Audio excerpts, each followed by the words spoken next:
morning, good evening, good afternoon, wherever you are. Welcome to this Wednesday's episode of Speaking Out, Exposing Corruption and Incompetence. Welcome.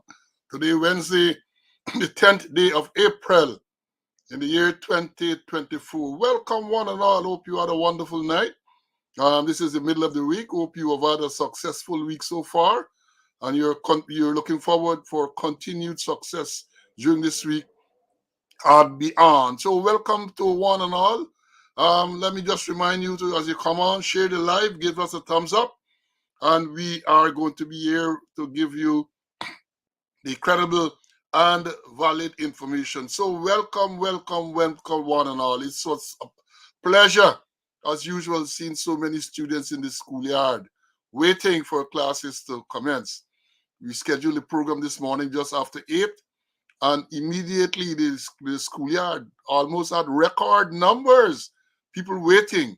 And of course, since we went live, the people on YouTube and Facebook have been rushing in to the classroom to seek all the available seats. So we got to make sure that you can all be accommodated comfortably so that you can take in the information that is going to be provided. And as usual, we have lots and lots of information to give you this morning. Lots of information. I am sure that we're going to run into some time issue again, but we're going to bring it to you. We are committed to bringing this information to you. Information that sometimes you don't get elsewhere. And even when you get it, you might get it in a distilled version. We're going to give it to you. We're going to break it down, and we are going to bring the credible information to you. So welcome one and all. This is the day that the Lord has made. Let's rejoice and be glad in it. Eid Mubarak, greetings to my Muslim brothers who are celebrating today or observing Eid ul-Fitr. That's the Muslims in Guyana. Because you may not know, well, let me tell you that it is not a celebration or holiday, well, for the Muslim community that occurs uniformly throughout the world. It all depends on the sighting of the crescent and all of that. So my understanding is that it is being observed today in Guyana. Some brothers might have observed it yesterday, and some people had to observe it tomorrow. So, and more information is that it marks the end of the month of Ramadan. So I see Abdul and others are on, and happy Eid Mubarak to you, my brothers, who you have had a rewarding month, and that your rewards will continue to flow in abundance. So yeah, welcome. And as we would say, let's celebrate being in the land of the living. Many persons are not that fortunate.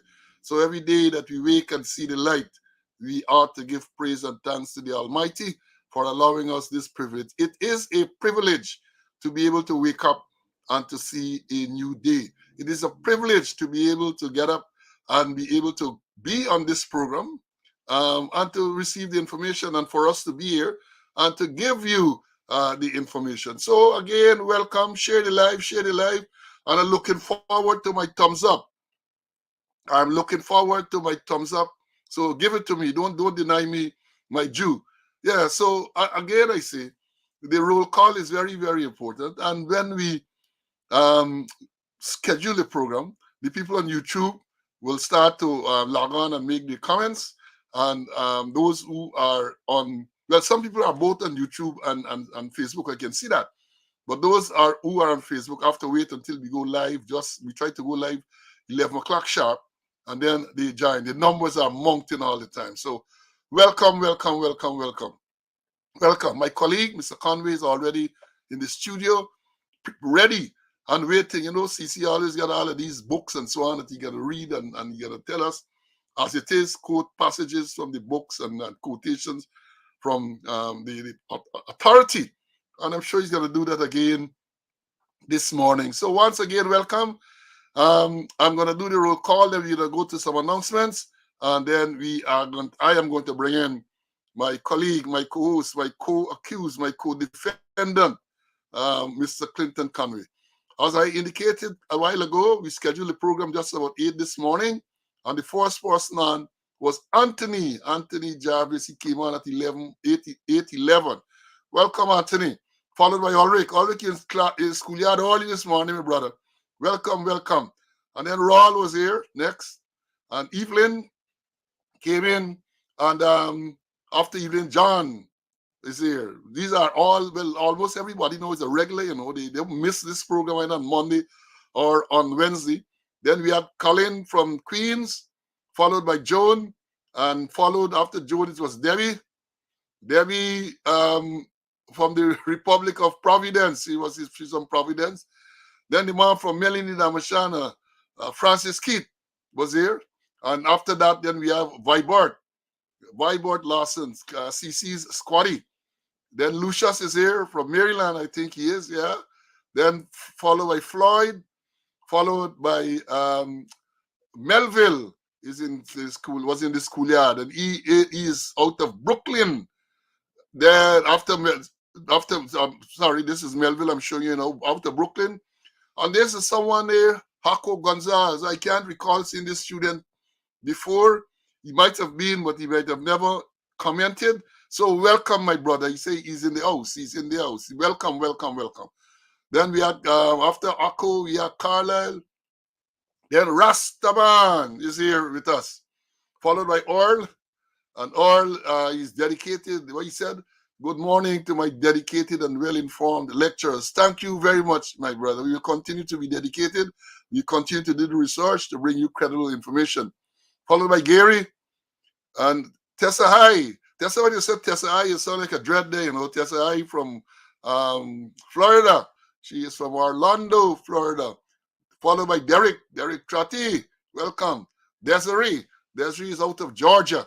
Welcome, Desiree. Pito from Queens is here. Then we have Magnell. And after Magnell, she says she's waiting for the program. Out of the UK, Wayne is out in here. Followed by another person from the UK, Winston. And after that, we have Carlton from Brooklyn, my squad mate, 9430. Followed by Brian. I understand Brian is from New Jersey. And followed by Courtney. So the Sauls are here, Brian and Courtney. And then the indomitable, the one and only, Sean is in the house. Sean Rabindranath, ex-sergeant. He's watching from New York. And out of the UK again, we have Clive. Then Gavin. Followed by, after Gavin, we follow by Pauline. Followed by Grace. Roy, welcome, Roy. He's from Schenectady, upstate New York, Schenectady. Welcome. Isabella is in the house.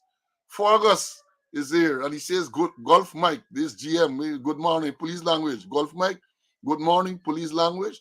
Winston Arthur from California is here. Brian, Denise, the secretary, is in the. Sorry, this is Denise Moore. Oh, the secretary is also here, but this is Denise Moore. Then we have Camille, followed by the one and only Bangalang, Floyd Spencer. That is his call name. To us, his friends. Queenie is very much here. She's from Brooklyn. Gordon is in the house. Barlett from up in the hills of Linden. Barlett is here. Patricia from New Jersey. Maureen.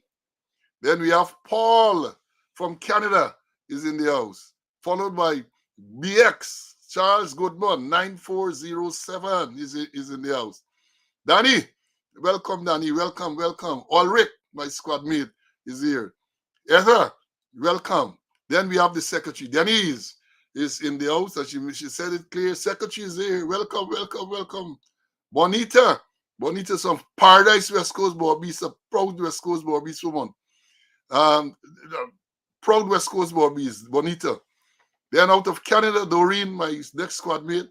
Out of Georgia, Jacko Clay is here with us. Then we have Schwartzy, 10025. Leon Schwartz is in the house. Malcolm, followed him. Felicia, Calder, my countryman. Then we have out of Texas, Everett is here. From the Peters Hall and the East Bank, we have Anthony Bradshaw. Out of the UK again, we have Lynette. Then followed by family music. I wonder what type of genre is family music. Then we have out of Arizona, the one and only Carl, my squad mate. Rhonda is here, Rhonda Chance. Followed by Brennan. He's in Brooklyn, followed by Oren from the UK, my old Domino war mate. Cecile is in the house. Gordon, 6659 from Canada, is here. Patricia is in the house waiting. She says she's from Philadelphia, followed by Jean, followed by Ovid from the Essequibo Coast. Essequibo Coast represented. You see the wide geographical spread that the students come from. Then we have Emerson from Manhattan, the Big Apple, Manhattan. Then we have Tallulah and Josiah. Vibord from the East Bank of Demerara. Keith Mori from Brooklyn. Easy from somewhere. Easy from somewhere. Princess Orr from Lamar Springs. Ronald is in the house. Then Marcia is here. Followed by Kay came in. Then we have Karen and the one and only Rohan. Rohan is in the house. Jar Hawar. Speaking truth to power. That is what we do. We speak truth to power. He is here too. Troy, Trevor. Then we have Terrence all the way from Canada, 9795. And from the west side, Pamela. Then we have Shetred. Shetred is here. Joseph. And Joseph is from Texas, where they say everything is real big. And from Texas, he's here. Sheena followed. Then after Sheena is Michael Brower from the British Virgin Islands. Yeah, and I tell you about the geographical spread. Sharwin is in the house. Barbara is here. Then we have, after Barbara, we have Dennis saying good day to all. David followed. Monica, Jonathan, Sandra. You see the number of students that we have. TK out of California. Shemlin, Dexter. Then after Dexter, we have Michael. Then we have Chilo, the Orville, Clay, Robbie, good to see you on the live. Robbie, good to see you on the live. Robbie is my former lecturer at the University of Guyana. And we have Cranston is here, John, Charles, Vibert, Valda, Roxanne, Clarence. Clarence is the last person to join us on YouTube before we went live. He joined us exactly 10:57 he joined. And then when we went live for the Facebookers, we had Bonita, followed by Lynette Goodman from Barbados. Lynette from Barbados is in the house. Abdul from the Essequibo Coast. And Eid Mubarak to you, my brother. Patricia Yesan, my cousin from Trinidad. Then we have Chrissy Squaddy from Canada, from Toronto, Pontless, Winston, it goes on and on and on. So let me give you the announcements, and then, I always promise if we have time to come back to the roll call to recognize some people, but invariably time catches up with us. So we still appreciate your presence, and we will give you a shout out when we can. Now, in terms of the announcements, I did announce the Eid today. We also have, I want to remind you, those of you living in the US, today is April 10th. Monday is April 15th. That is known as Tax Day in the US. So I hope you file your taxes by now. Hope you file your taxes by now, because, Uncle Sam's serious when it comes to his taxes. So Monday is Tax Day. And so I take this opportunity to remind you of that.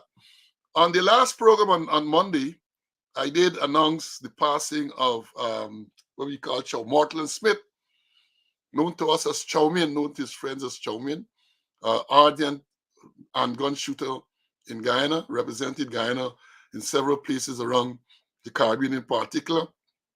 Passed recently, and the information is that he is going to be buried tomorrow.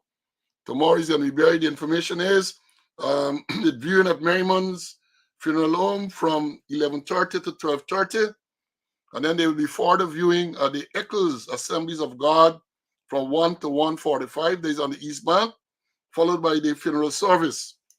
That funeral service will be held tomorrow at the Eccles Assemblies of God Church there on the public road at Eccles. And the wake will be held tonight at the Georgetown Cricket Club from 6 o'clock, 6 p.m. to 10 p.m. tonight at the Georgetown Cricket Club. So that is the information on the funeral arrangements for our departed friend Mortland Chowmin Smith, our young man in his 50s and gone home. So when the maker decides it is time, I guess we all have to go. You can't run and hide. And I omitted to mention the passing on Monday, I omitted to mention the passing of a former rank of the TSU, Gordon Alder. Gordon Alder, we knew him as Banners. We used to call him Banners because that is, he pronounced almost everything he said, every statement he made. You said Banners were going on, Banners. So we called him Banners. 10798 was his police number, retired sergeant. And even before he became in the regular force, he was a special constable, 12544. And some time ago, I told you all about, well, Banners was close to me and my son and family and so on, very close. We live in the same area, and he was there. And I would never forget, as I indicated sometime on one of these programs, when I became an officer, 1985, my first, as soon as I was sworn in, as a JP, Oscar Parverton, the magistrate, swore me in at the Georgetown Magistrate Court. When I went back to the TSU, Evans, the late Evans Cross-Eyed, had some defaulters lined up for me to take their plea. And the first plea that I took was Banners, charged for bringing discredit, and they acted in a manner likely to bring discredit on the reputation of the force. He rode his bicycle south along the eastern carriageway of Main Street by the cenotaph there. The traffic light was red, and he failed to stop. And he was seen by Duncan Clark, who made a report, and Banners was charged. He pleaded guilty. First serious, the officer started riding through the leg. Now you get police riding without helmet, police doing all this other thing in the presence of officers, in presence of everything, and no action is taken. But it was, and I remember Banners there, he was ill for a while, and he passed recently in the US. I'm going to update the TSU ranks and all present about his funeral arrangements when they are known to me. So I want to say those persons rest in peace. And as I said, when the time comes, we all have to go, even though some of us operate as if that time will never come. And again, I have to ask the question,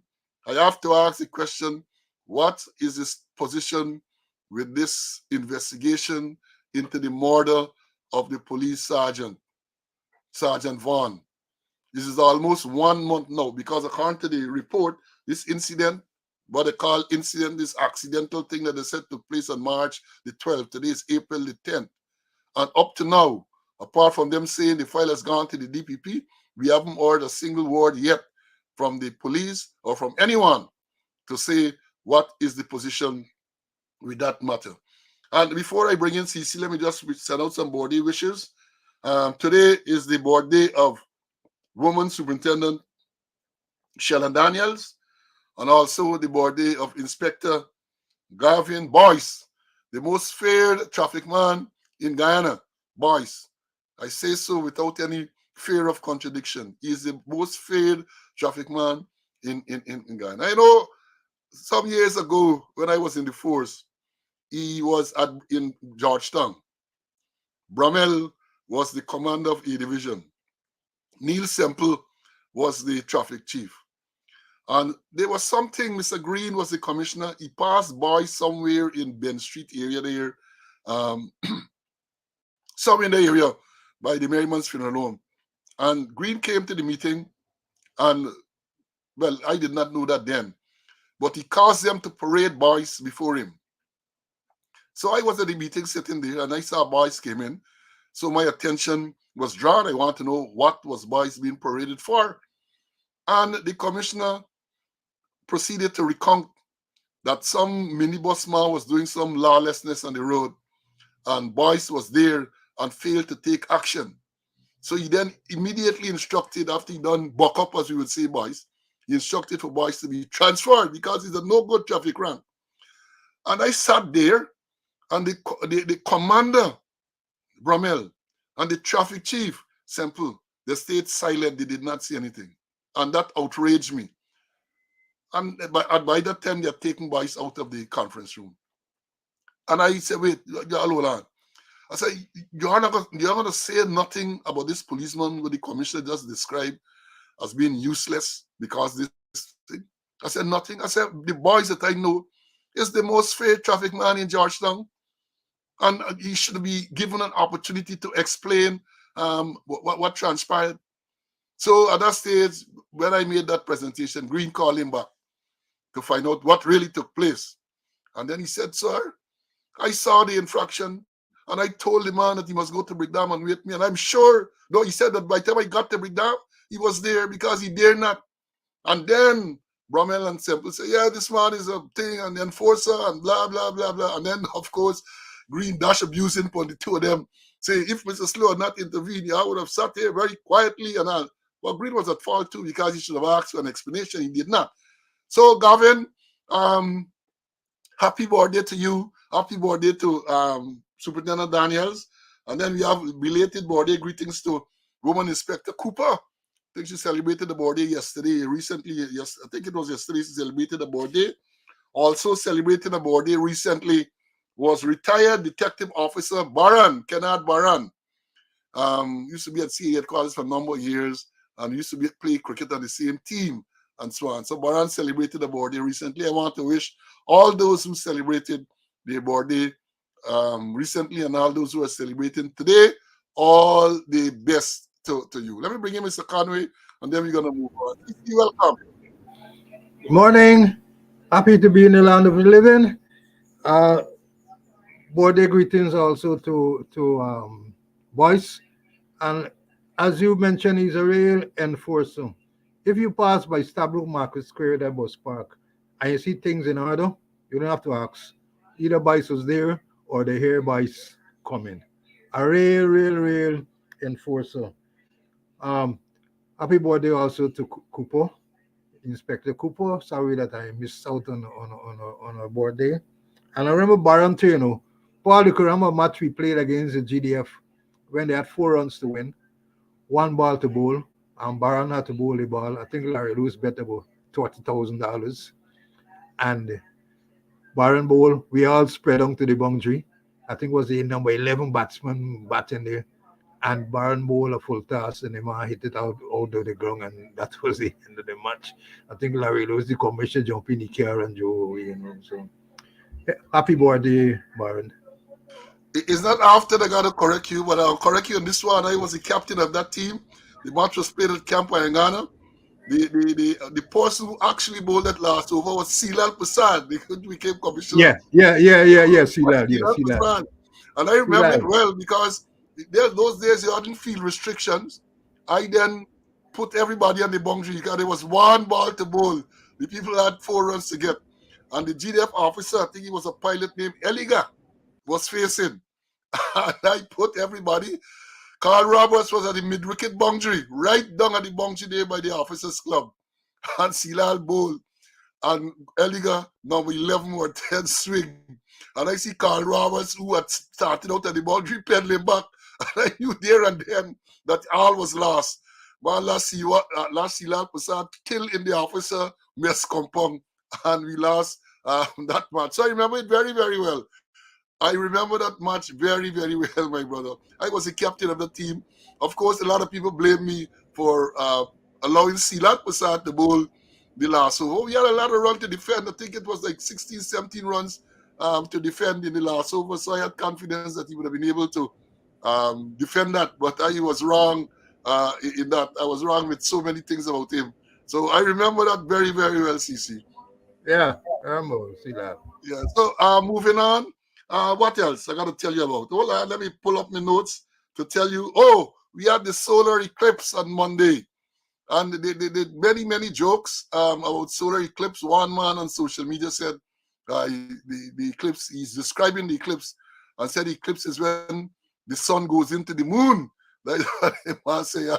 A lot of hilarious comments around. And the thing, a lot of people travel to many places in the U.S. and elsewhere to be to where they're gonna be this full an eclipse. People travel, spend money to take their family because they said the next eclipse, complete or total solar eclipse, is likely to occur next 20 years.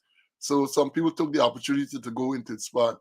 I'm sure many people have stories who saw it, who did not see it. I did not look at it because I did not get the necessary glasses to look at it. But I looked at it on TV, not live. Let me move on, CC, let me move on to say that, it is worrying, very, very worrying, the recent spate of shootings, especially fatal shootings, and what we call about assassinations and attempt assassinations. And I asked the question, or I made the point some time ago, that the police should look to see if there's a link among all of these shootings. Link.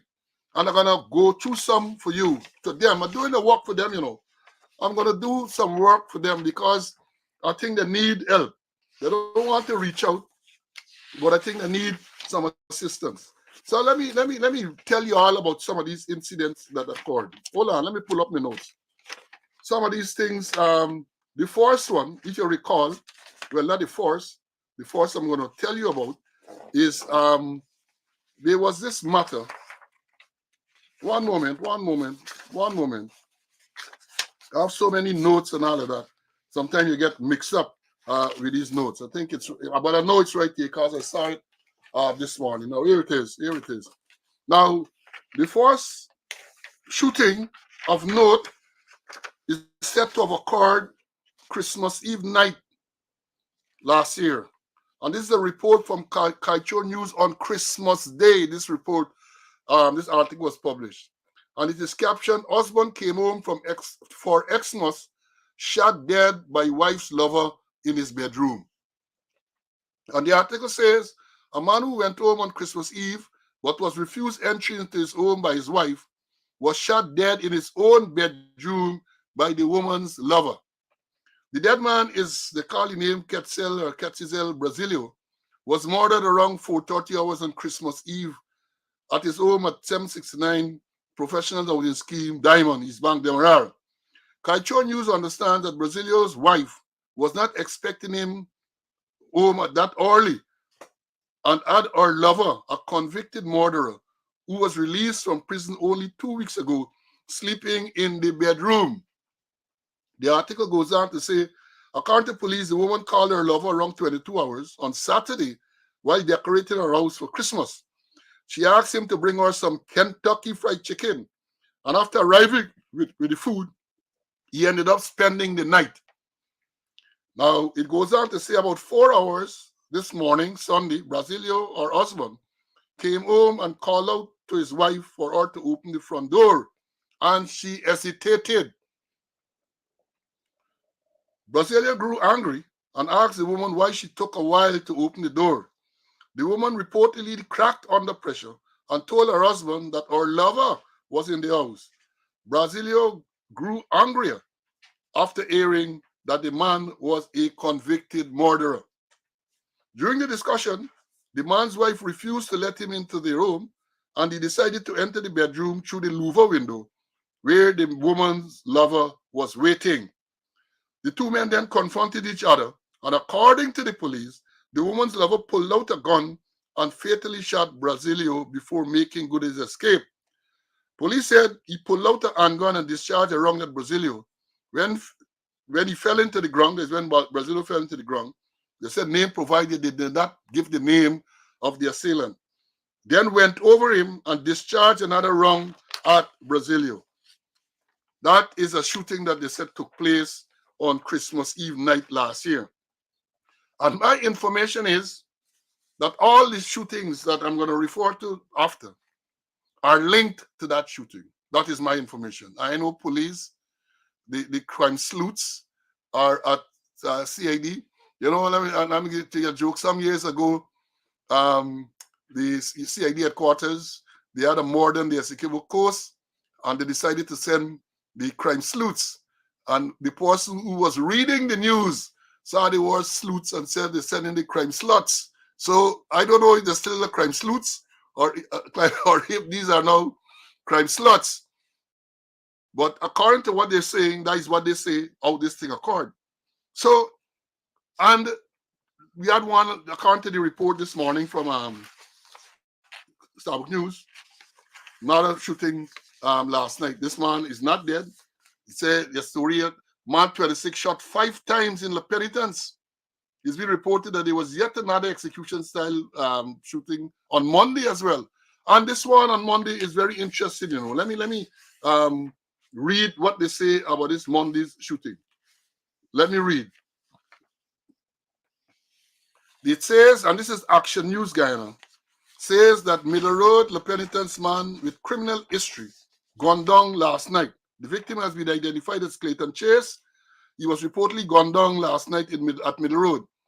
The full details of the incident are not known at this time. Chase, they're always telling you that, you know, once somebody gets shoot and sworn, they take the time or they take time out to point out the criminal record. They had a criminal record, and in December 31, 2022, was charged with the theft of a jet ski in Providence, East Bank, Demerara, after CCTV video showed a group of men stealing the machine parked in front of a woman escaping a canter.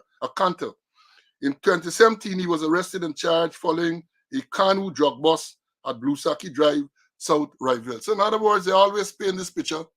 And as we have said, they create the impression that is a criminal, and perhaps because a criminal is executed, there is no need for any thorough investigation. That is the impression that is created. But let me tell you, let me read the police release on the same matter. Let me read what the Guyana Police Force Corporate Communication Unit released about the same matter. They said, this same thing what I just read about this man, the Clayton Chase, reportedly gone down. The Guyana Police Force release suggests man, Middle Road man, 70 years old, found dead with wounds. And hear what they are saying. Clinton Chase, 70-year-old employed resident of Lot 148 Middle Road, La Penitence, Georgetown, was discovered dead on April 7, 2024 at 10:30 p.m. on the northern parapet in front of his home. Investigations reveal that Clinton lived alone and had been deported from the USA over a decade ago, the police said in a statement. Details provided by his granddaughter, indicated that she received a call around 22:10 from an unknown number informing her that her grandfather had fallen from a motorcycle in front of his house. Upon arrival at the scene, Michelle found Clinton lying motionless on his back. The police and EMT were informed, and an examination of Clinton's body discovered wounds on the right side jaw and the upper arm and chest. Then this police thing, they're going to tell you the name of the doctor from the GPC. I'm not going to call the name, who pronounced him dead at the scene. But there are several questions to be asked. They're saying that they're given the impression, well, they didn't say nothing about this man being shot. The only report that I read to you said the man was gone down. Now they arrive and they said they saw injuries. They examine the body and they discover wounds on the right side jaw and on the upper arm and chest. What type of wounds? Normally they would tell you about gunshot wounds and so on, but apparently they are deliberately trying to create the impression that this was not what was reported as an execution style killing. And then they paint the picture that he's a deportee, and he get charged some time ago, and all of those things they put into the release. So you had that. That was Monday. Then last night, they have a report here again last night that a man shot, the man 26 shot 5 times. This is this morning. Today is Starbuck News. A 26-year-old man is now hospitalized after he was shot 5 times on Monday morning by 2 men on a motorcycle in Middle Road, La Penitence. According to police release, Shane Bourne was shot 4 times to his right thigh and once to his left thigh by one of 2 men on a motorcycle around 11:30 a.m. on Monday. 11:30 a.m. is daytime, on Monday. Following the shooting, the men fled the scene and Bourne was taken to the Georgetown Hospital by public spirited citizens and is listed in a stable condition. Investigations continue. and hear what they will go on to say. The usual thing. In October last year, Bourne, whose address was listed at Ling Avenue, West Rhineville, was charged along with the next man, and mentioned man name, I'm not going to mention the person's name, with attempted murder and appeared before acting chief magistrate. It was alleged that on October the 10th, 2023, while at Independence Boulevard, one of the two men discharged a loaded firearm at an 18-year-old man and a 40-year-old man, and a 37-year-old. During the investigation, it was revealed that the victims and defendants were known to each other. The victims had gathered on the avenue, and then Borden and the next man rode up on a motorcycle, parked away from where the trio were, walked towards them with a handgun, opened fire.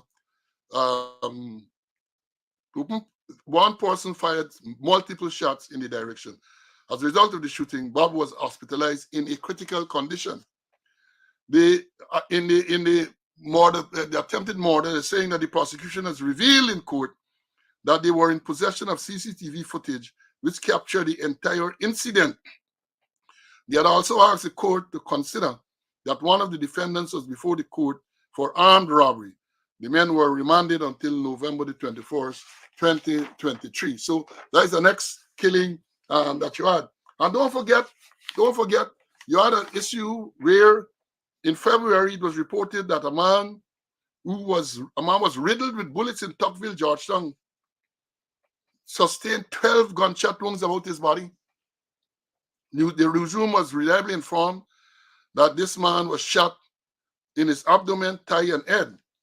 The shooting unfolded around 1907 hours in front of the man's home, man's Georgetown house. New Room understand that Hazel was returning home from Durban Street Lodge in his motor car, and they put the number and all of that. And as he turned into his entrance, two men appeared on an XR motorcycle.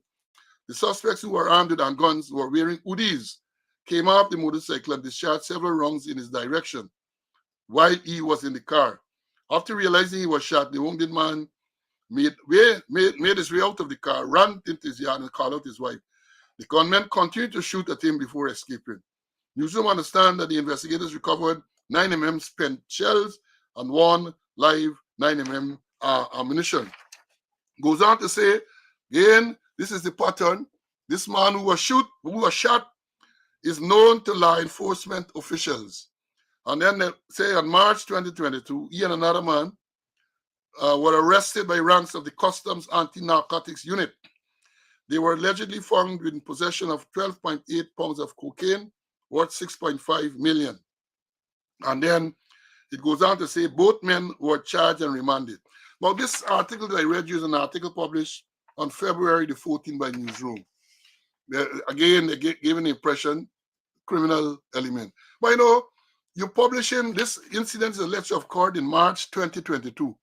You're publishing this in February 2024, and you have not sought to find out what is the position with this case. So you could tell people, all right, the men were charged, what happened to them? They got convicted. Because remember, we continue to say there's a presumption of innocence, so even though they were charged, they have to go before a court of competent jurisdiction to determine their guilt or innocence. You can't try to give people the impression that because they were charged, they are criminals. You should not. And this is the type of unprofessional, I don't know if you could call it journalism, but the type of unprofessional reporting we get in this place. You're reporting that these men or this man was charged with narcotics in 2022. 2022, March 2022. And 2 years, almost 2 years after you reported, you mentioned that, but you have not sought to say what has happened to this case, whether the matter is still before the court, whether the matter was dismissed, whether they were convicted. You have not said that. And that is so unprofessional. But it's not unusual or not unexpected. And of course, there was another one which shows that perhaps is a link. We can recall last month, almost a month from now, on March 13th, there was a report that former murder accused Corlup escaped execution attempt. And it says here an execution attempt was made on the lives of 4 men on Monday evening at the intersection of Mandela Avenue and Princess Street in Lodge, Georgetown. However, former murder suspect Usafo Grandal, known as Corrupt, and the 3 other men narrowly escaped a group of men who were armed with AK-47 assault rifles. Eyewitness recounted that a silver gray vehicle approached from north on Mandela Avenue before turning west into Princess Street and coming to a stop about 5 feet away from where Grandal and his associates were gathered. Without hesitation, the gunmen emerged from the vehicle and opened fire on the group. Despite the hail of bullets, Grandal and his associates managed to escape from the scene, even as the assailants re-entered this vehicle and sped from the scene. Grandal's vehicle bore the brunt of the attack, sustaining significant damage from the barrage of bullets. The Ghana police force, upon investigation, recovered 27 spell shells, including 10 of the 7.62 by 39 variety.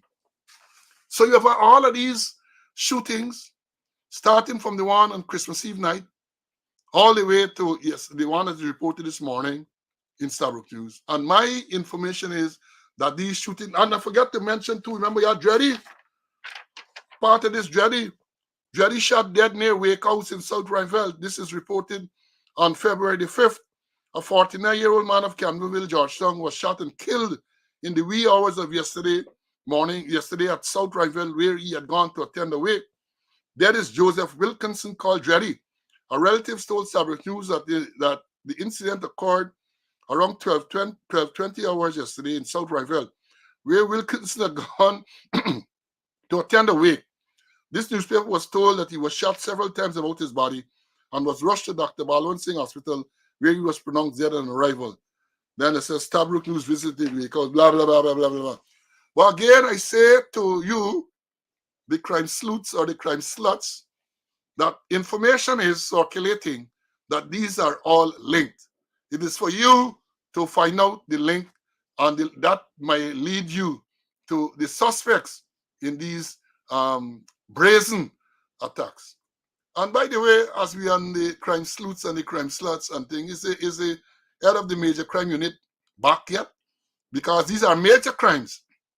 And one would expect, you know, all of these are in Georgetown and its environs.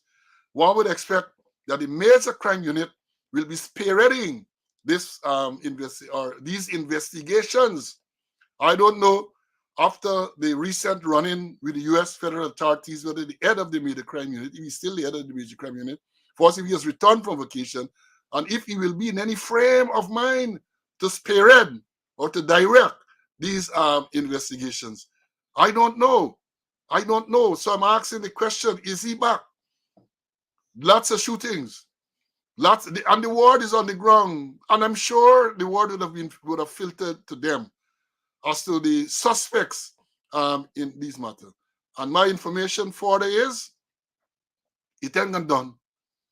Because it's revenge and more revenge, and it is not going to end. So it is for the people in the CID in particular to make sure that they try to get on top of this thing. Minister Ben, a lot of stuff going on under you. A lot of stuff.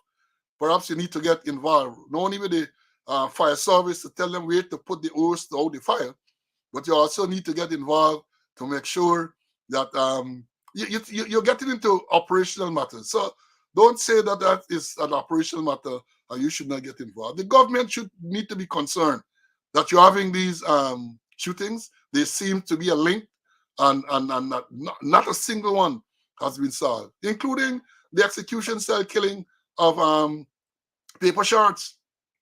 Names have been called, suspects have been named, and they can't finish that. And you remember sometime around the same time with paper shards, there was an execution-style killing in Regent Street. There was a video circulating where 2 men were sitting in a car and people roll up, came out, AK-47, riddled the vehicle. 1 man died, 1 man miraculously escaped. Then in Diamond, there was a matter there too where a woman claimed that she was sitting when 2 men came and asked for her husband, and she told them that he was not at home, and the men barged into the home and shot and killed him in his bed. So these things are not being solved. A man some years ago to a man who's alleged to have stolen money. Remember they were repaying some house on the East Coast, and some how much $100 million in gold or something that's stolen. The suspect, somebody bust his throat in busy Regent Street by a Christmas period. And until now, that too has not been solved. Let me bring in Mr. Conway to make his comments on all of these. Perhaps he can give them some hints too. Mr. CC, you there?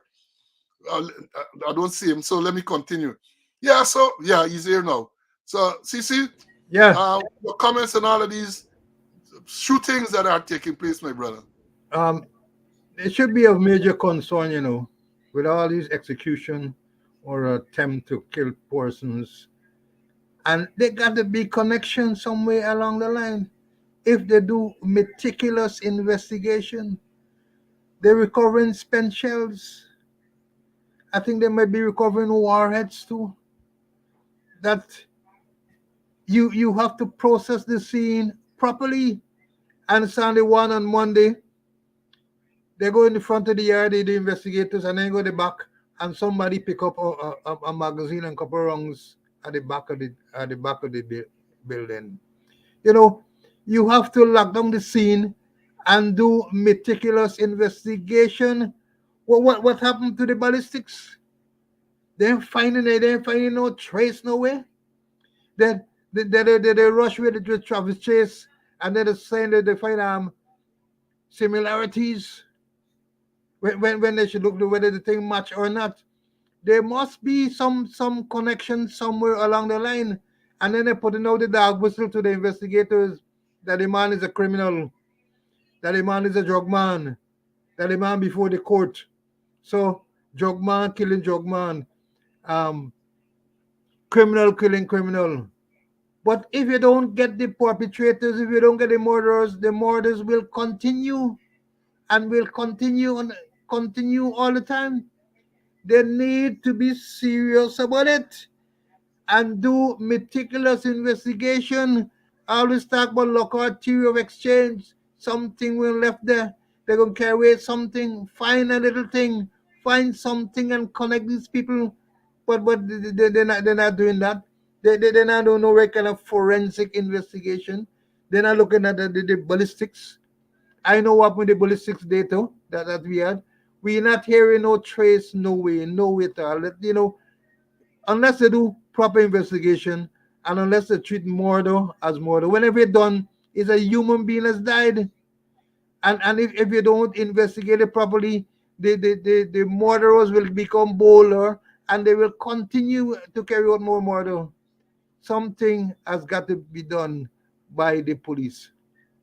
And there's gonna be retaliation and all that. You say they're not finding anything, but let me tell you this: when they want to charge, trump up some charge, they find the flimsiest of things to charge people. We have that experience where no evidence at all, and you are put before the court with all kind of conspiracy to commit fraud charge. You had former Minister of Finance Jordan, you had former Minister Patterson.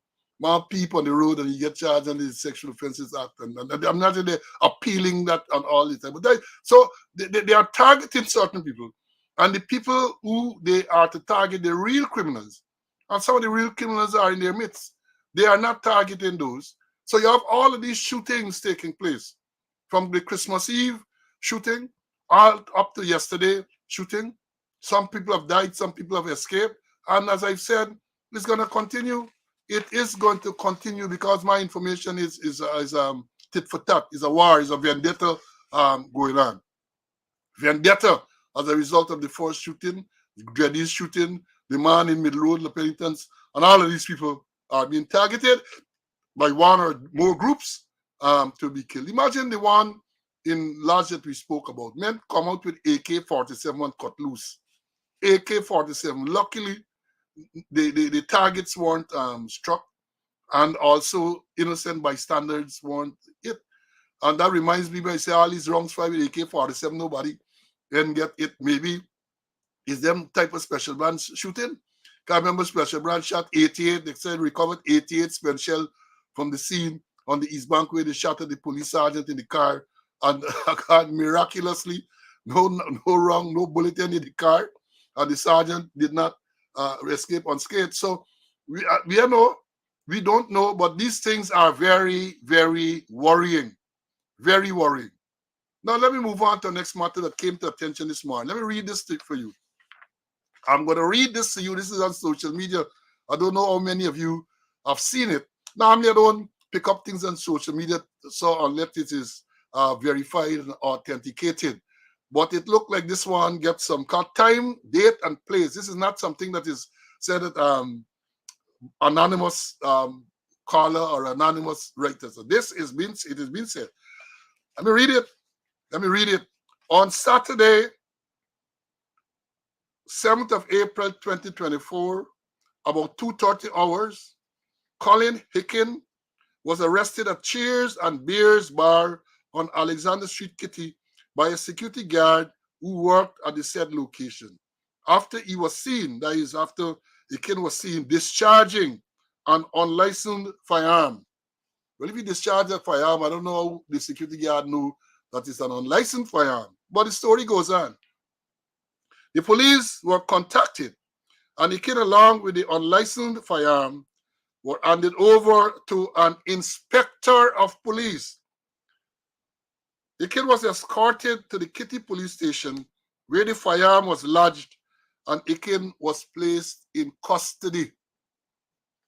Long story short, that is what the thing said. That is what I'm reading, what the social media post said. Long story short, he put a song cussing on the police inspector. So they're saying that Ikin put a song cussing on the police inspector, called who he needed to call, and was placed on bail. This is the last we will hear of this case. This is the last we hear of this, because his father is the commissioner of police, and the jail is for only poor people with no political affiliation. Anybody else would have been before the court Monday or Tuesday morning. This is not the first time he has been arrested with an unlicensed firearm. That is what is on social media. So perhaps the police corporate propaganda unit need to make a statement, because if you have an allegation that the son of the acting commissioner of police, the extended squatter, was involved in criminal activity, you need to say something whether it is so or not. It might not be so, but I'm saying this, I'm not saying this to confirm that this allegation is so, but I'm saying that the fact that the allegation is out there, a serious allegation like this, we need to have a public statement from the police, either denying or setting the record straight. This is a serious allegation. They are alleging that the son of the acting commissioner was arrested. Well, first of all, he had an unlicensed firearm, which he discharged in this area of this bar in Alexander Street. Security guard intervened, held him, calling the police. Police took him and the gun to Kitty police station, an inspector of police no less. And they say he cussed up the police, called who he had to call, and he was put on bail. And the people are saying nothing else can come out of this matter because it's the commissioner. So I believe that the commissioner himself, or the acting commissioner himself, or the police corporate communication unit on behalf need to make a statement to clarify. Because this might be false, this might be malicious, but you can't allow it to go like that. If it is false, you need to say it is false and try to nip this in the bud. Because this, as I've said, is a very damning allegation. Let me bring in Mr. Conway. Mr. Conway, I don't know if you saw it, but you would have heard me reading it there now. Yeah, I read it, and I cannot really confirm, but it's a damning allegation. And I would expect that by now the extended squatter and the crime chief would have at least try another attempt. Maybe go and see the whole conference and debunk if it's untrue. Debunk what is in the media, because it is very serious. If they're saying the son of the commissioner of police discharged an unlicensed weapon, it's in the public domain, and not a word from them. Not a word from them. That also is disturbing. So, well, maybe other things might develop. I don't know. Well, you're right. They should seek to debunk. I mean, notwithstanding their experience with the last time they tried to debunk an allegation. That was the case of or in Boston, the Sergeant Boston, Boscom, who had made the allegation that in the paper Charles murder, the $30 million was paid to the head of the major crime unit, and then they called a press conference. That is about a long time ago, well over a year ago, to debunk, and the thing blew up in their face. The thing blew up in their faces, and since then they have not had another press conference. So maybe they will use this opportunity now, on this based on this allegation, to call a press conference to tell us what really transpired, to debunk this social media post. Now moving on. I read with some amount of amusement, published a couple days ago. And the caption is, this is a report from Demarar Waves, Dennis Chabral. Commission of Inquiry into 2002-2006 violence will be held. And that statement is attributed to the second Vice President, Bharat Jagdeo. The article says, Vice President Bharat Jagdeo on Thursday. This article is published on the 28th of March, so it would have been around then. On Thursday, announced that a Commission of Inquiry into extrajudicial killings between 2002 and 2006 that had been promised by the then coalition administration will be held. And he is quoted here as saying, I quote, the government will be going ahead with the Commission of Inquiry because the United Nations want it. Granger wanted it. And I hope there will be no prevarication anymore. There shall be a Commission of Inquiry into what took place in this period. That end of quote. That is what the Vice President is saying. Now, let me read some more from this article to give you some context. This announcement came the same day that the United Nations Human Rights Committee said in its concluding observation on Guyana's third periodic report that it was concerned that, quote, no substantive progress had been made to establish the Presidential Commission of Inquiry to investigate allegations of extrajudicial killing during that period, despite the government's plan to do so in 2018. Then President David Granger had promised to order a COI into that violent crime wave that had included the Lusignan, Bartica, and Lindo Creek massacres, gunning down of then Agriculture Minister Saturday Sa, other killings and kidnappings. A COI, a Commission of Inquiry, was held into the Lindo Creek massacre. Political activist and television talk show host Ronald Waddell was shot dead outside his Sobrianville home. Mr. Jagdeo on Thursday again pointed fingers at the People's National Congress reform for having been responsible for what he termed an insurgency against the PPP administration, the People's Progressive Party Civic Administration, when he was the president. In turn, the government had been accused of killing hundreds or thousands of mainly Afro-Guyanese men during that period. Several members of the Guyana Police Force and the Guyana Defense Force had also been shot dead by gunmen who had been armed with assault rifles, including about 20 AK-47, which had been stolen from the Guyana Defense Force Armory at Camp Ayangana. A court case in New York had received documentary evidence that the Guyana government had authorized the purchase of a sophisticated phone interception and triangulation equipment that had been found in a bulletproof vehicle in the possession of Saeed Roger Khan, who was subsequently convicted for drug trafficking in the United States. Before Khan had been arrested in Suriname, he had published a number of statements in a local newspaper, including one in which he stated that he prevented a coup against the Jagdeo administration. The crime wave began in February 2022 when 5 inmates escaped from the Georgetown prison and took up safe haven in Buxton, East Coast Demerara, where the gang expanded and guns and ammunition were acquired. That is the Dennis Chabal's article on this proposed Commission of Inquiry. Well, let me say this. As we said all along, let me think, because during the same UN meeting, when this issue was raised, the person who led the Guyana the allegation, Gail Teixeira, is reported to have said that the coalition government had promised to hold this COI, but because they knew that the coalition government knew that any COI will expose members of the coalition, that is why it was not held. That is what it said. But my recollection is something different, because when the coalition wanted the COI for that period, the PPP is on record as saying, no, we want to go back, any inquiry must go all the way back to the 60s. You know, there were racial disturbances during the 60s. I was a little boy then. I never forget it.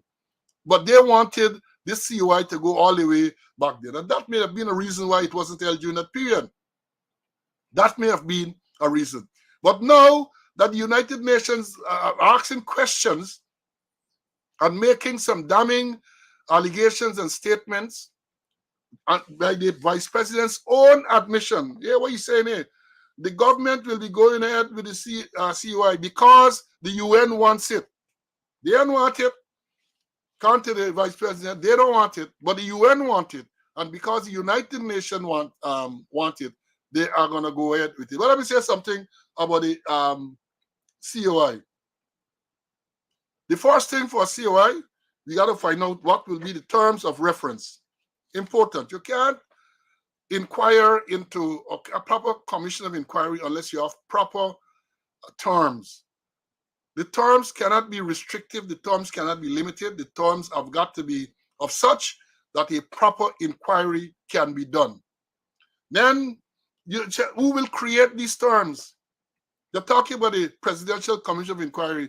Will the president and his henchmen create this Commission of Inquiry terms of reference, as they did with the Maja Commission of Inquiry, as they did with the Lindo Creek Commission of Inquiry? You know what happened after those inquiries? The report that emanated thereafter lacked credibility. And it has to do with the composition of the members of the Commission of Inquiry. We pointed out on this program in respect to the Maja Commission of Inquiry that you had a lawyer who represented, or who purported to have represented, the victims and caused them to receive compensation. This same lawyer now became the lawyer for the Commission of Inquiry. Conflict of interest. And we said there and then, nothing that emanates therefrom can be credible. Nothing. Nothing. And then you had a statement made by the chairman of the Commission of Inquiry that even if the proper measures were in place at the dormitory, the results might have been the same. Imagine that. So he said that even if they had no grill, and even if they had fighting equipment and all of that, that would not have mitigated against those children, 20 children dying. So the important thing, one, terms of reference. Two, who will create these terms of reference? The next thing is, as I alluded to, and I'm saying here that the government should not be allowed to create the terms of reference by themselves. That is like putting cat to watch milk. Right away, there's a conflict. Because this era that they're referring to, the PPP government was in power. Now that the PPP government is in power again, you're going to ask them to create the terms of reference to this Commission of Inquiry? Are you going to ask these same people to create the terms of reference by themselves? I think you should not. But let me go on to say, as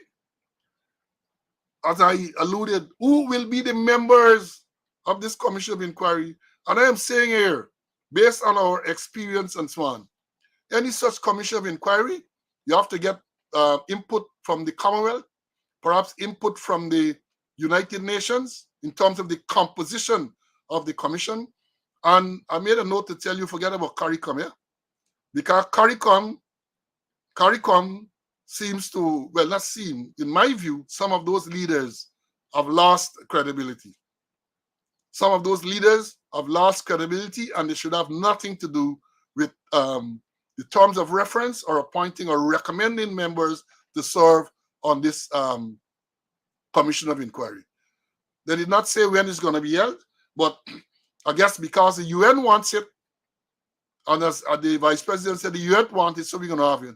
I suspect they will feel pressured to make sure that we have the commission of inquiry into that troubled period.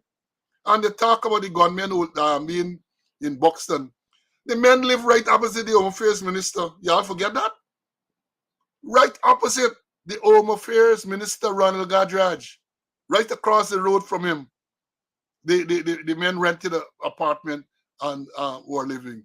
And people find it incredulous that the minister, with all his security apparatus there and so on, would not have known or would not have seen, would not have observed suspicious movement. The people live across the road from the minister for a long period of time, a long period. Then eventually I think they were caught or they escaped from there. I can't remember all the details, but that's a fact. They live right across the road, right? And questions were always asked. How is it that these people live there? And the Minister of Home Affairs, the Minister of National Security, seems to have been unaware of this. We have all of these shootings, right? So we need to have a proper investigation, a proper commission of inquiry into that to encompass all of those things. Even as you said in Lindo Creek, even though there was a commission of inquiry on that, you need to have. I remember that commission of inquiry when it was going on. I was real mad because the man, a man go there and he gave evidence on behalf. He gave evidence on behalf of the organization, the GDF.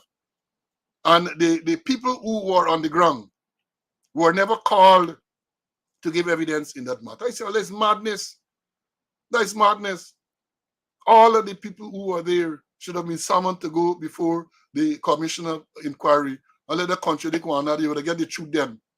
That is how the truth, or at least part of the truth, would have been told. So let's wait.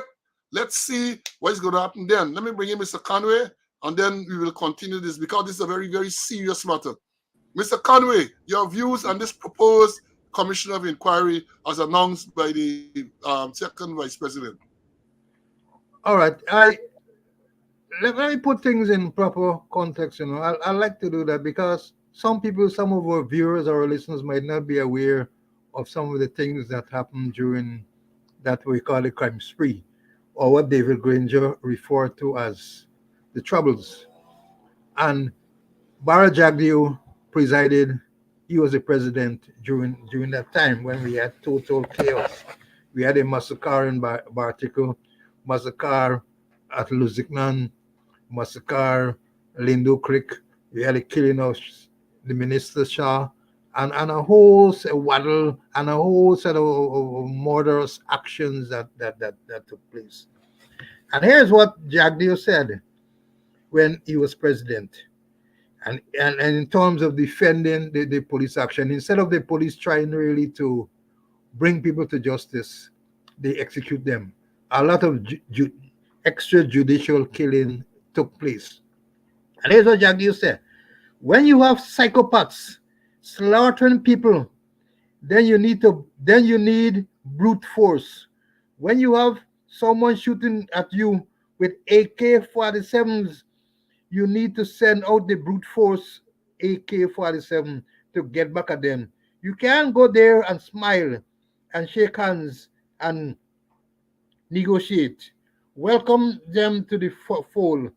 They are not going to come. Now, this is what the president said when the all these killings took place. And we can't forget Roger Khan, who was actively involved. We talk about the spy equipment that he had there. And I remember Roger Khan had took out a one-page advertisement in one of the newspaper. And here we say, during crime spree in 2002, I worked closely with the crime fighting sections of the Guyana Police Force and provided them with assistance and information at my own expense. My participation was instrumental in curbing crime during this period. That was Roger Khan, and that's what he put in writing. And I recall reading a book written by David Granger. I don't really add some of these policies and plans I didn't agree with, but this is what he said. David Granger he wrote a book, Public Security, Criminal Violence and Policing in Guyana, and he's talking about the troubles, the mayhem, the murderous actions that took place here. Everything. The troubles were the result of five factors. One, the extreme polarization that existed between the preceding president Janet Jagan in the wake of the 1997 general election.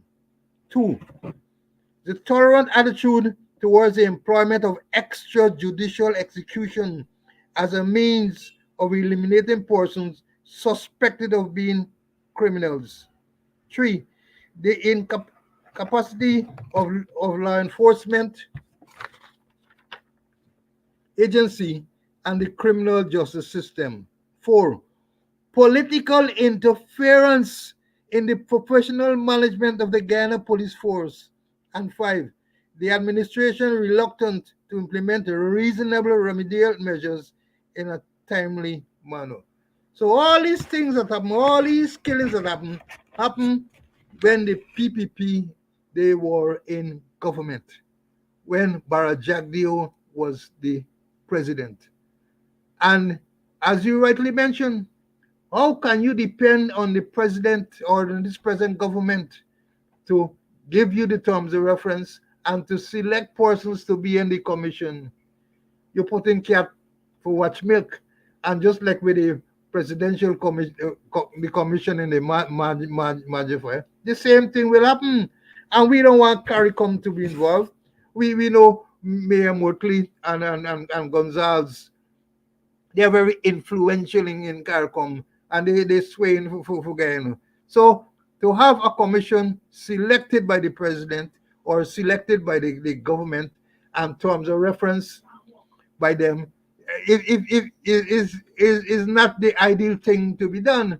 We need proper international persons, jurisprudence with integrity to do the to do to carry out the commission of inquiry. Because if they could appoint their own people, it will be programmed. It will program to have designed to have the results that they want. So I agree with you, Paul, that they shouldn't put the terms of reference, and they shouldn't select the persons who would be on the commission. Well said. And you know, the fact that the UN, the fact that this is only being done or proposed to be done because the United Nations called for it. The vice president admitted that. He said this is only being done because the United Nations called for it. I would hope that the situations of such that the United Nations, having called for it, will see that something proper is done. They called for it, and the government is likely to respond. So therefore, I would expect that they are going to keep monitoring to see what will go now. What are the terms of reference? Who are the persons to make up the commission of inquiry? And the like, because at the end of the day, you don't want some report that comes out that people believe is a whitewash. You know, I had the privilege of conducting a commission of inquiry in Guyana when an allegation was made that someone had come forward to say that he was being solicited to assassinate President Granger. And when that allegation was made, the police didn't do nothing, basically. So eventually, a commission of inquiry was held. I was tasked with conducting that commission of inquiry. It's there. They attacked me, same Barajagdio, say all manner of things. But the evidence, when the report was prepared and put there, they made a lot of statements prior to the submission of the report. Because some of the recommendations were leaked before the report was made public. One of the recommendation was that Silal Prasad, the Commissioner of Police, should be made to resign because he had intervened inappropriately, I believe, into the matter. He was on leave, and the man who was carrying out the functions was Ram Narayan. The man who is alleged to have been to be the instigator who was trying to get somebody to kill David Granger was a brother of a friend of Silal Prasad. All that came out. And he intervened inappropriately and ordered the man go on bail a couple hours after the man was arrested. And I believe that was such an egregious act that he had lost all right to remain as commissioner of police. And I so recommended. So after that was leaked to the media, oh, Jack, you say all this other thing. But I noted that once the report was released, I think it was tabled in Parliament, and the context, and they went through and all the evidence, because I outlined all the evidence and all the actions and all these people, they then became silent. Because one of the things I was critical of is that the now crime chief, he was crime chief at the time, and when questioned at the Commission of Inquiry, the man said that the allegation by this man was inherently incredible. I'll never forget those two words. In other words, an allegation made that a man, by a man who said somebody approached him to kill the president. And the crime chief said that such an allegation was inherently incredible. That is what it said. That is what is on record, inherently incredible. And my story is, even if this man wake up and this man dreamed this thing, the fact that it came to the attention of the police, you have a responsibility to conduct an investigation.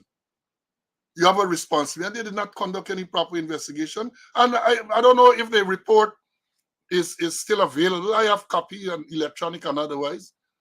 But it was tabled in Parliament. I encourage people to go and to read to see the action that they took when that allegation was made.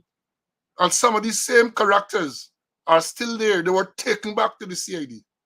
And that is why we have all of these problems now, I believe.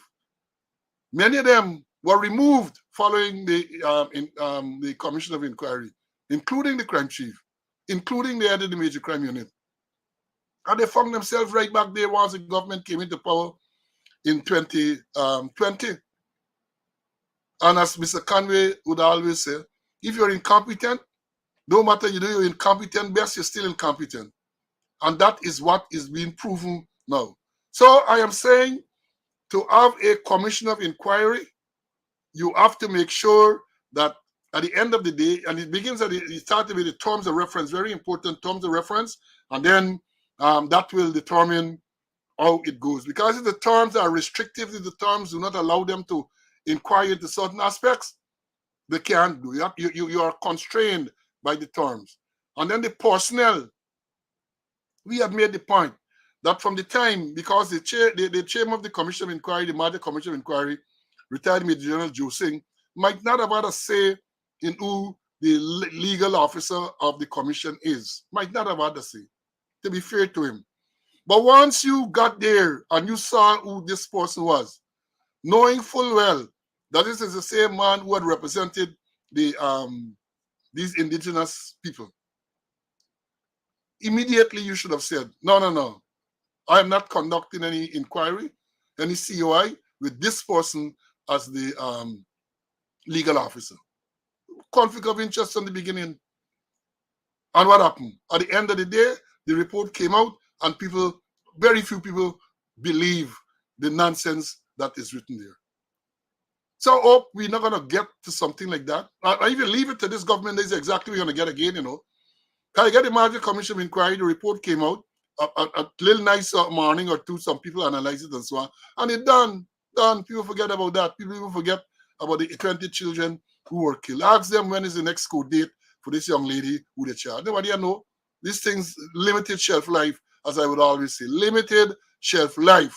And that is what the government capitalizes on. And that is why I will ensure that some of these matters are kept on the front burner. I'm going to keep reminding people of these matters. Keep reminding.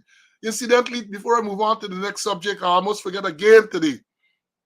Talking about reminding, when we had the program last Thursday, I indicated that I had this code date on the following day, which was, we had the program Wednesday, the code date was Thursday, last Thursday. And that's Thursday the 11th. This is the allegations of sexual assault, where a man commented to rape somebody. That was never the allegation. Allegation is this woman, Nicola Kendall, superintendent now in the police, set out to touch your foot, rub your foot, she said. So the matter is still, the matter was scheduled for Thursday before the chief magistrate to be reassigned, and I turned up virtually, and I was advised by my lawyer, one of the lawyers representing me, that the chief magistrate is on leave, and therefore the matter is now put off for the 7th of May. 7th of May. This charges, 3 charges, were filed on the 19th of May 2021. So the next court date is the 7th of May 2021. So it would have been almost 3 years. The talk about justice delay is justice denied, almost 3 years. And there, let me tell you this further. When the matter comes up on the 7th, it's not for no trial or anything like that, It's for the chief magistrate to assign this matter to another magistrate. Because the matter was assigned to the magistrate in Court 3, who presided over the conspiracy to commit fraud charge against me, Mr. Conway, and others. That charge was dismissed on the 27th of December. And when the sexual assault matter came up sometime after, the magistrate said that in the interest of justice, she's going to send it back to the magistrate, the chief magistrate, to be assigned or to be reassigned to another magistrate. So there's a stage where we are at reassignment stage. So when it comes up on the 7th of May, it's not for trial, it's for reassignment. So I'm faced with a situation where 3 years would pass, 3 years, and this matter, the trial didn't commence yet. Trial has not commenced after 3 years. So I should have brought you up to date, up to speed with that on Monday. My apologies. So I take the opportunity now to tell you about that matter. And let me move on. Now, 2 things more. Let me tell you this one first. And I'm bringing Mr. Conway after. I saw social media is a wonderful thing and a bad thing. Somebody wrote a letter about the immigration. We spoke about the troubles at the immigration department there now, where you have long lines. People got to get there 2, 3 o'clock in the morning. And you're not guaranteed that you're going to get your business done. But someone wrote an insight into the issues at Central Immigration and Passport Office. That is the caption. And it was a look. About 60, he's probably exaggerating, he said, but in the high percentage of all the people who are applying for a passport don't return to uplift them. This is a person who's in the know. He said about 60% of their persons applying for passport, they don't return to uplift them, causing wastage of such a finite resource. He said the office will literally have to do outreaches to get the mountain of processed passport. They have gathering dust, some expired, some almost expired, to applicants to free up needed space. And the numbers are in the thousands. So they're saying they got thousands and thousands of passports. People apply, the passports have been prepared, and they're not going back for these passports. And then it goes on to say about 50% or more of the people crowding the Central Immigration and Passport Office live in districts which actually have a passport office. And they go on to point out there are passport offices in New Amsterdam, Anna Regina, Linden, and Lethem. And they avoid those places, that's what they say. They avoid those these locations, but they come to Georgetown, to the Central Immigration and Passport Office, right? And they need to look into this. Maybe this corporate communication unit that, like with the propaganda, can give some release and so on. Perhaps they can go to the states to identify who these persons are and make sure that they are the people who they have what they call it, these black clothes police that they have there, right? Go out and warn these people to come and collect their passport. They need to do something. And then it goes on to say, and this is something I have not realized, so it's good to read these things. They say following the general elections of 2020, GCOM has an issue with identification cards. Because I know GCOM can be very restrictive in the identification card, the issuing of identification card. Yeah, they're going to issue to the Brazilians and they're going to issue to the Venezuelans, but you as a Guyanese, you want a passport, you want an identification card, you might have difficulty to get it. And the person says, which is very instructive, that many of these, there are many institutions that require 2 forms of identification.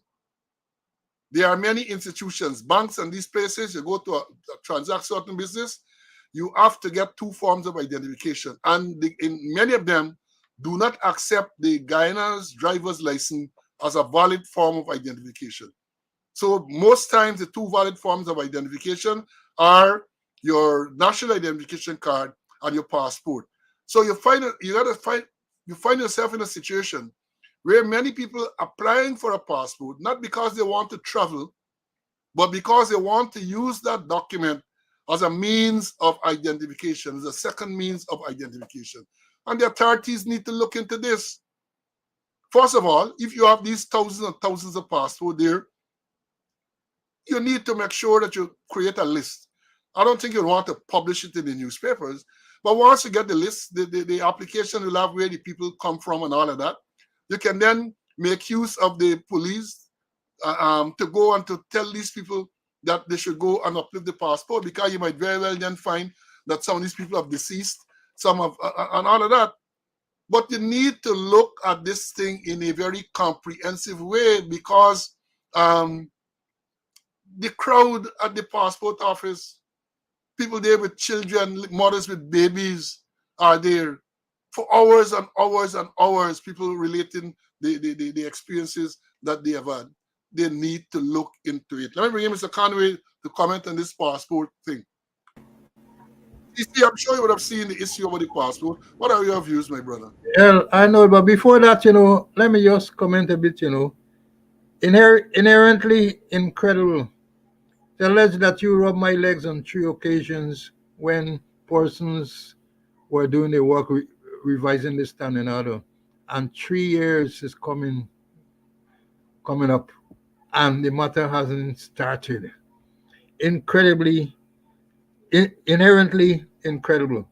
The passport situation, I know a bit about it, because I have persons from Bordeaux call me and say, hey, they want to come to town and get a passport if they could assist. I said, go to New Amsterdam.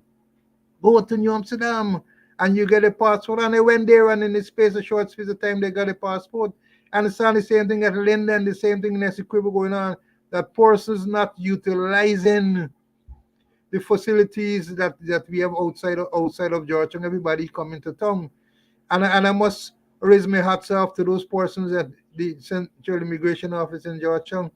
They're doing a fantastic job, and they're very courteous. They're very mannerly. They're very helpful at cost to deal with them. So the deputy chief immigration officer, Mr. Telford, he has a good staff, and I think they're highly motivated. Although they're a bit of grumbling, because I think recently, or not so recently, they had a promotion there, and a female with 9 months service, constable, got promoted to corporal, and she's closely connected to a very senior officer. Or when they have person there with 10 years and 12 years service, and they cannot get promoted, and the deputy chief immigration officer had nothing to do with that promotion. So they got to start look at those areas too. They're doing fantastic work, and they need to be rewarded. But now 9 months old would give birth. It can't work. Right. So it's like the motive. Well, all of this thing, nepotism and all of that, that is why they wanted to get us off of the Police Service Commission, because those things couldn't get past us. But not at that level, but at the senior level when they wanted people promoted. So no, this has to be by merit, and the rules to be followed.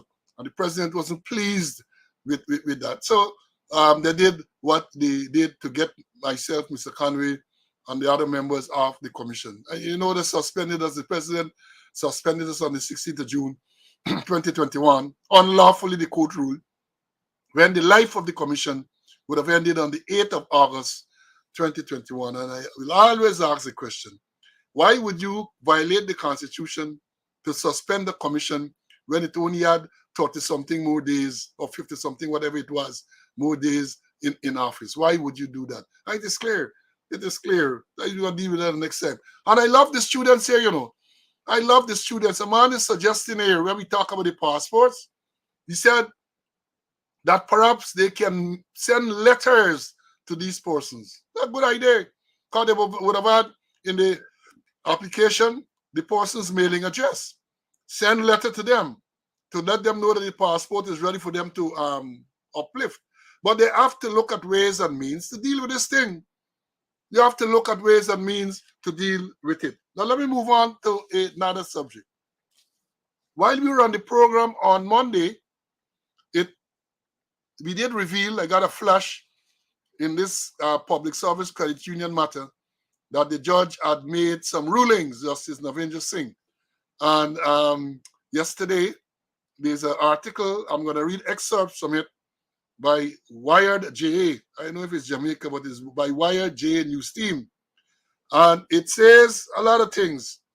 And the report from Georgetown, Guyana, April 9, 2024, Guyana, I quote on Monday, delivered another debilitating blow to the Ifanali Jagdeo administration in their continuing bid to remove Trevor Ben and his administration from the helm of the Guyana Public Service Cooperative Credit Union. And then here what he goes on to say, the judge, the ruling, since it's important for you to understand what the ruling of the judge is. Justice Navendra Singh ordered that, quote, the elections of the Guyana Public Service Cooperative Credit Union held on March 2nd, 2024 at the Christian Labour College, Woolford Avenue, Georgetown, as ordered by the court via order of court dated and entered on the 6th day of February 2024, in the matter must be presumed to have been validly held. In other words, he's saying that the elections on the 2nd of March must be presumed to have been validly held. They go on to say, in light of this, the court ruled that the newly elected Public Service Credit Union committee members must now take office. Justice Singh also ordered that the following persons who received the highest number of votes at the elections held at the special general meeting of the Guyana Public Service Credit Union held on March 2nd, 2024, now forms a new committee of management of the organization. And those persons are named Mr. Trevor Ben, Patrick Mentor, Eslin Harris, Rajdai Jagannath, Vanessa Kisoon, Meali McCalmont, Christopher Thompson, John Anderson, Judah Louisi, Cork Fraser, Candace, and Moore, and Beverly DeJohn. It goes on to say, according to the court, the new committee of management elected at the special general meeting having met on March 4th, 2024, at the society's boardroom and elected its executive pursuant to Regulation 22, 47, and 53 of the regulations made under the Cooperative Societies Act, Chapter 88-1, and Rule 43 of the Rules of the Society. The following members of the said committee of management now form its executive: Mr. Trevor Ben, Chairman; Mr. Patrick Mentor, Vice Chairman; Ms. Eslin Harris, Secretary; and Ms. Rajdai Jagannath, Treasurer. Continue to read. Justice Singh observed that the Chief Cooperative Development Officer has no authority to prohibit or prevent the elected committee of management from assuming their respective offices. In addition, the court said, quote, the Chief Executive Officer of the Guyana Public Service Credit Union, the Cooperative Credit Union, and in or absence, the Society's Finance and Accounting Manager, Administrative Manager, and Credit and Customer Service Manager, jointly and severally, be and is hereby directed to act in accordance with the directions and instructions of the newly elected Committee of Management of the Guyana Public Service Cooperative Credit Union, duly elected at the special general meeting of the first name respondent held on March 2, 2024 at the Christian Labour College, Woolford Avenue, Georgetown. So the court has said that the election that they had on March 2nd is valid, and those persons who were elected were legally elected. They went on to say that this meeting, what they tried to disrupt on the 4th, where this woman sit down on this table and they behave in this disgraceful manner.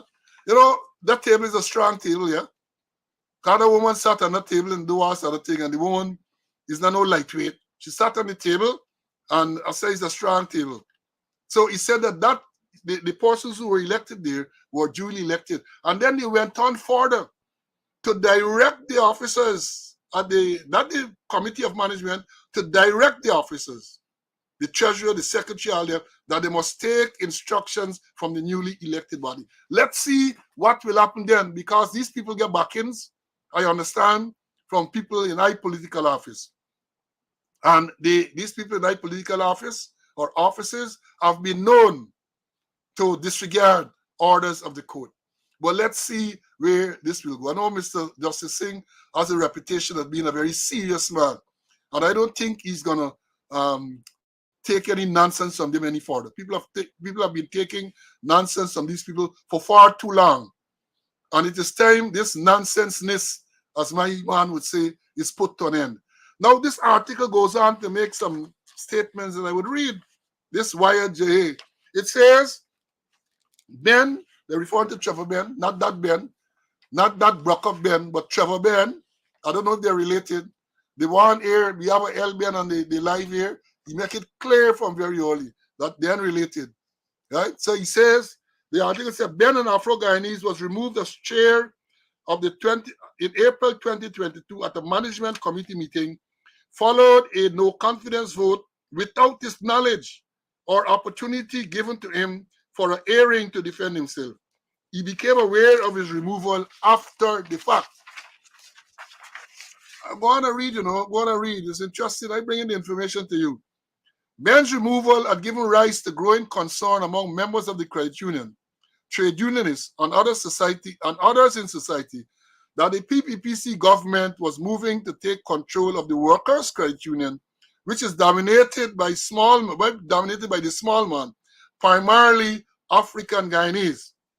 Parsons saw this as the government wanting to take away members' independence to manage their savings and other assets without political interference. The matter was taken to the Supreme Court, and on July 19, Acting Chief Justice Roxanne George Wiltshire granted an order certiorari quashing the decision of the Chief Cooperative Development Officer to direct the credit union to dismiss Mr. Trevor Ben as the chairman. The Chief Justice also granted an order of prohibiting the CCDO, that is the Chief Cooperative Development Officer, from proceeding to require the credit union to dismiss Mr. Ben as the chairman. The court reasoned that the CCDO came to our decision in breach of the rules of natural justice and without conducting a full and proper investigation of the circumstances. The court also noted that reference to criminal charges Ben is currently facing tends to suggest that the CCDO concluded that the chairman was a criminal and found the CCDO did not adhere to the principles of presumption or the principle of presumption of innocence. When Bharat Jagdeo was leader of the opposition and leader of the People's Progressive Party Civic, he repeatedly threatened that when his party got back into government, a number of persons would be jailed. Among the persons Jagdeo repeatedly named was the then Commissioner of Lands and Survey in the APNU plus AFC government, Trevor Ben. The PPPC regime had followed through on their threat by announcing that they would be reviewing all transactions regarding the sale of lands under the AP plus AFC administration from December 21, 2018. And then it goes on to say, having won the controversial 2020 election, one of the first persons the new government hauled before the court on misconduct charges was, you got it, Trevor Ben. Ben was removed from his post with effect from February 4, 2021 by the Ali Jagdeo regime as promised. However, the court is yet to rule on the allegations leveled against him by the Ali Jagdeo regime. So yeah, we have the ruling there now from the High Court. As I said, let's wait and see what will happen. But as I have said, watch out for more shenanigans. Watch out, because these people feel that because they have the blessings of senior political figures, let me be more explicit, senior government figures, they feel they can do whatever they want, including disobeying the order of the court. But this order is so specific now, I want them to see. And the crystal ball, I look at the crystal ball to see that the next thing on here, they're appealing. they are going to appeal. They're going to want to take it all the way to the CCJ, because at the end of the day, it's not the people them who are appealing money is going to be spent. When they appeal, they are going to spend the members' money to get fancy legal people, King's Counsel and Queen's Counsel and Senior Counsel, and spend the people money. Let me tell you all this. I want you all to look at some of these matters that the government is taking before, is appealing on the High Court. Look at these matters carefully. Look at these matters. The matter in the High Court, the matter in the Magistrate Court at Vigilance there with Bork. Look who representing the government interest. The Police Service Commission matter when I was chair. Look who represented the Police Service Commission. The recent matter with the Teachers Union. Look who represented. Look, you're going to see, look, and you're going to see a pattern. Money got to make. Money got to make. Look, don't just read the release from the newspaper or on social media. Look to see who are the persons retained to represent the government and these parties. Look to see. And, we have a commission or a commission of information. You can't get no information from me. They're going to tell you it's confidential. But it would have been good to know what type of monies are being paid to these people to represent. Money got to make. Money got to make. Friend, family, favorite, and so on. Money got to make. Mr. Conway, what say you? Well, the judge made a decision, and I hope that if attempt is made, or if they want to be in contempt of court, that the judge will deal with them very severely. Perhaps we need a judge like Claude Messiah who was fearless.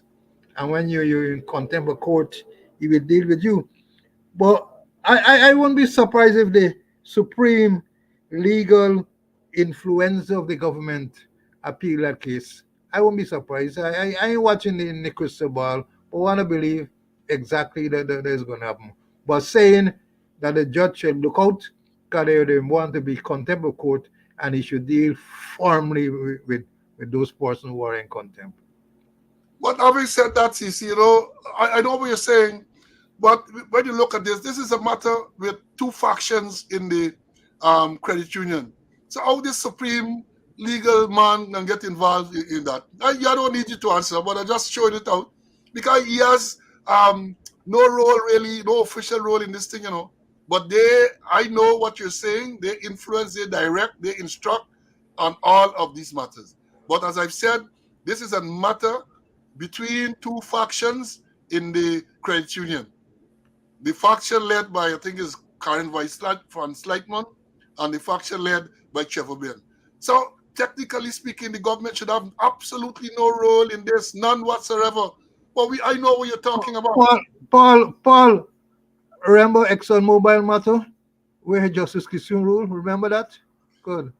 Yeah, well, I had it for us to talk about it at some stage, maybe the next program, because time is already catching up with it, and we don't want to shortchange, but just to let them know that it was revealed recently in the ExxonMobil matter. Just to give you a little synopsis, what happened is that the government, or the people, let me put it this way, the people of Guyana took ExxonMobil to court. Somebody representing, the purported to have represented, said they get standing, took the matter to court. Just in terms, they were looking for this guarantee money in case they get a oil spill, something to be lodged. And Justice Kissoon ruled that ExxonMobil should lodge $2 billion in case there is a spill for the cleaning up. So you had a ruling in favor of the Guyanese public. $2 billion must lodge. And the experts will tell you, including Dr. Vincent Adams, that there is no money for oil spill cleanup. They quoted other figures, other cleanup, how much billions and billions and billions of dollars it costs. ExxonMobil appealed that matter, and they were joined, the Guyana government joined ExxonMobil in appealing that decision. Imagine that. A decision in favor of the Guyanese people. ExxonMobil and the Guyana government appealed this decision. And just recently, over the weekend, we learned that the government of Guyana, led by the Attorney General, because, I should say, the appeal, when it went to the appeal court of Guyana, they upheld the decision of Justice Kissoon. In other words, yes, ExxonMobil must launch this $2 billion Guyana dollars. And it was revealed over the weekend that the Guyana government, led by the Attorney General, right, secretly they're saying, that's what they're saying, secretly move this matter to the Caribbean Court of Justice. Can you imagine that? A decision in favor of the Guyanese people against ExxonMobil is appealed, and the Guyana government joins the appeal against the Guyanese. And when they lose at the appeal court, they have quietly moved to the CCJ. That is what is being reported. They have quietly moved to the CCJ to challenge the decision that is in favor of the Guyanese and rendered by the Guyana Court of Appeal. That's the story we in. So I understand where Mr. Conway is coming from when he said in this credit union case, don't be surprised if the government, as represented by the Attorney General, were to appeal. But when you say that, I want to remind you what what G.H.K. Lal said. Let me put it up here. G.H.K. Lal, I got to quote this repeatedly. Read what he says there by fellow my students. He said, what we have today is not a government, but a gang of gangsters. For the most part, what Guyanese have for leaders today are nothing but out of control lunatics, pathological liars, unreconstructed racists, and political sadists. The UNHCR exposed all this and more in one fell swoop. Unless stopped, the PPP government will drown Guyana with it as its long descent begins. That is what G.H.K. Lal said. So when you hear in this matter that I referenced there a while ago, the government appealing a case that went in favor of the Guyanese people, yeah, it's a gang of gangsters according to G.H.K. Lal. They say it's a gang of gangsters that we have, a gang of gangsters. So that should not surprise us. That should not surprise us. And in closing, as we try to close off now, I've lost Mr. Conway. I suspect he get blackout. I've lost him. I suspect it's a power outage he get because that's one of the frequent things. They had this eclipse. People, you can see the memes on social media. It's an eclipse guy, and I getting that every day. Every day you get the eclipse, man. So this one eclipse, so people travel all the way around the States and North America to go and see. You there right home and whoops, you get the eclipse coming there very, very often. So yeah, that is what we have happening. And when on Monday, we had said that we would have looked into this Venezuelan claim again against Guyana. Time has caught up with us, and we're not able to go into it. But the information is there, basically. And we asked the question again. I asked the question, what have we gained, or what has Guyana gained from this meeting that they had in St. Vincent, referred to as the Argyle meeting, and the Argyle Declaration? What did we gain? What did Guyanese gain from that? Because Maduro, the president of Venezuela, has gone ahead, signed law to say that Essequibo is now a state of Venezuela. And none of the claims that he made prior to this meeting, he has not gone back on any one of those statements, including the annexing of Essequibo, which they have taken steps to do now, making Essequibians get issuing board certificate, an ID card, all of those things. None. They were there before, and they are still there now. And I had a report to read, but I don't want to start it and stop. And we're going to close off in a few minutes. Mr. Conway is back, so I'm going to bring him to give his closing remarks in a short while. And we are going to attempt to go into this Venezuelan issue on a later program, because as Guyanese, we should all be worried. I have seen that the Commonwealth has come out with a statement condemning the action of Maduro. Other countries, other organizations have done likewise, including CARICOM. Well, you can't, well, when you talk about CARICOM, Ralph Gonzalez and Mia Motley and all those people are self-serving, in my view, because they're looking for petrocaribbean. They're looking to get cheap fuel, or if not cheap, fueling under certain concessionary arrangements. So they will sell anybody, including Irfan Ali, who believe that they're so body with him. So we need to watch that very, very closely. We need to watch it very closely. And let me bring in Mr. Conway to give his closing remarks, and then we're going to do a wrap. CC, I saw you. Yeah, We lost you for a while there, but welcome back.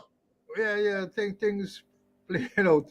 Now, I said before, that the president should have never gone to that Argyle meeting because Maduro didn't backtrack on nothing. He didn't change a sentence. He didn't change a word. He made it clear he get a 17-point plan, and the plan is working. Recently passed a law to annex Essequibo, and even when he went to Argyle, we saw a photograph of his aircraft. I remember I'm not saying aircrafts, I'm saying aircraft. His aircraft was there with the Venezuelan flag, which included the whole of Essequibo. And we going to negotiate with him. We going across the table and talk to him. Nonsense. The man and recant nothing. And you're still talking to him. And you see what, he gone and he annexed. Next thing you know, those forces on the border, they're going to start getting Venezuelan ID card. It happened before in the 70s and the early 80s when I was on the border, where the Venezuelans coming up to election time, Guyanese go across, just have across the border and collecting Venezuelan ID cards. So I won't be surprised if they already started to collect Venezuelan ID cards so that they can vote for the election. Yeah. Let me make a comment, and I just got a note to say that the article on social media refers to Colin Ikin as the son of the commissioner. Somebody is saying it's not his son, it's his brother. So again, that is even more reason why the Police Corporate Communication Unit or the acting commissioner, the extended squatter himself, should come and clarify, because the people name a Colin Ikin say that he he had an illegal firearm and fired it off. But somebody is telling me now that yes, the article says Colin Ikin and say Colin is his son, but the picture that they have up on social media is that of the acting commissioner's, the extended squatter's brother. So they should really come and make a statement to clarify these things. I made the point before, I made the point. These things come up. Social media can be very unreliable. Good tool, but you have to know how to use it. But when these things come, they have a responsibility to debunk. That's the word that is used, to debunk these things right away. To say no. I wonder if they're going to say no. No, it is not his son. It is his brother committed this criminal act, and it is his brother who cussed out the inspector, and it is his brother that nothing will come out of this matter. Wonder if they're going to say so. Wonder if they're going to say so, right? So let's see where that will go. So to the student who provided this information, I am grateful, I am thankful, and I have passed it on to the other students so that we can understand what is going on. We don't want to come here and to give you wrong information. We are building this program on our credibility. So we come and we give you something. It is something that is credible. I read from the post, and we did say we had a caveat from the outset. That is what is there. We were not saying that is true, right? And we have somebody say, hey, this man is not, well, they said it, the picture that is there on the social media is the picture of the brother of the commissioner, a family member, not his son, right? So yes, thank you very much, student. I like the engagement. As I've said to you, that during the course of the program, it is very difficult to read the comment and to make comments and all of that. From time to time, I will do so, but it can be distracting. I don't want to be distracted. But what happens when the program is finished? I go through every single comment that is made, every single one. And if there's a need for me to make a note of some issue to discuss or to bring to your attention on some subsequent program, I do that. In some cases, I reply directly to the person who made the comment. So, folks, we are into we are at an end of today's program. I hope you found it interesting as usual. And the next program is scheduled for Monday. God's willing, God's prayer life. We're gonna be here on Monday to bring you more valid information. Again, I say to you that you need to take care of yourself and your loved ones. Guyana is a dangerous place. Men running around shooting people, cutting loose with AK-47 and all of those things. And all it requires for you to be unlucky, being at the wrong place at the wrong time, and you can be injured or killed. So you have to be extremely, extremely cautious. Apart from those gunmen running around, you have the crazy vehicle drivers, and notice a vehicle, not only the sand truck drivers and that the minibus driver, all categories of road users. One of the very lawless. We don't know Guyanese how to use the road properly. And those of us who try to abide by the law and use the road properly, we seem to be the ones who are not doing the right thing. Men cut off and do all sort of thing. Yesterday, I saw a release. There was an accident some time ago where the traffic chief nearly get right off on the eastbound somewhere with a truck, right here, almost wrote him off. He was in the police vehicle. He saw something yesterday. The driver, an Indian national, driving a sand truck on the East Bank, is charged with dangerous driving. I'm going into the details. I ain't got all the details yet. But that was flashed yesterday that an Indian national was charged with dangerous driving in that manner. So, folks, again, I say until Monday, hope you have a wonderful weekend. We're going to be here again, God's willing, for another program of Speaking Out, Exposing Corruption and Incompetence. Until then, stay well. Bye.